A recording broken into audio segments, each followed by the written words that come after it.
మహిళల భద్రత అనేది ఏ ప్రభుత్వానికైనా ప్రథమ ప్రాధాన్యత ఉన్న అంశంగా ఉండాలనేసి నేను భావిస్తున్నాను అధ్యక్ష.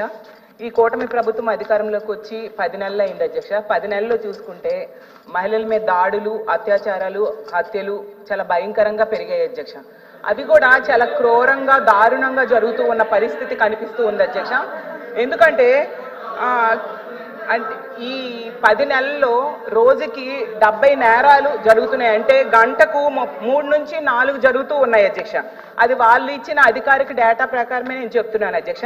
స్కూల్కి వెళ్ళే పిల్లలకి, కాలేజ్కి వెళ్ళే పిల్లల మీద, అలాగే తీసుకుంటే ఇంట్లో ఉన్న వాళ్ళ మీద, ఉద్యోగాలకు వెళ్ళే వాళ్ళ మీద, ఈవెన్ ఆర్టీసీ బస్సుల్లో పనిచేసే కండక్టర్ల మీద కూడా లైంగిక దాడులు జరుగుతున్నాయి అధ్యక్ష. ప్రభుత్వం అధికారిక డేటా ఇచ్చింది అధ్యక్ష. దాని ప్రకారం చెప్తాను, అక్టోబర్ 31 నాటికి రోజుకి 50 మంది మహిళల మీద, బాలికల మీద ఇలాంటి నేరాలు జరిగితే ఇప్పుడు జనవరి 31 నాటికి అవి రోజుకి 70 సంఘటనలు జరుగుతూ ఉన్నాయి అధ్యక్ష. అది ప్రభుత్వమే ఇచ్చింది అధ్యక్ష, నేను సొంతంగా చెప్పింది కాదు అధ్యక్ష.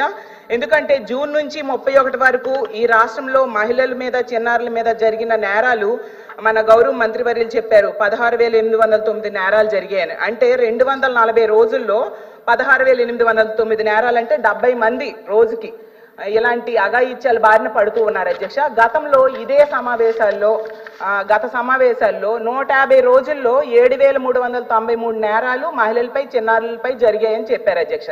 ప్రభుత్వం చెప్పింది అంటే 150 రోజుల్లో అంటే రోజుకి 50 మంది పైన ఇలాంటి సంఘటనలు జరిగాయి. అంటే అప్పటికి ఇప్పటికీ ఎంత పెరిగాయి మనం అర్థం చేసుకోవచ్చు అధ్యక్ష. అప్పుడు 50 జరిగే రోజుకి ఇప్పుడు 70 జరుగుతున్నాయి రోజుకి. అంటే ప్రభుత్వం ఇచ్చిన లెక్కల్లో ఇలా ఉంటే పెరగడం మనకు క్లియర్ గా కనిపిస్తుంది. మరి మంత్రి గారు, గౌరవ మంత్రి గారు తగ్గాయని చెప్పడం ఎంతవరకు సమంజసమని అడుగుతున్నాను అధ్యక్ష.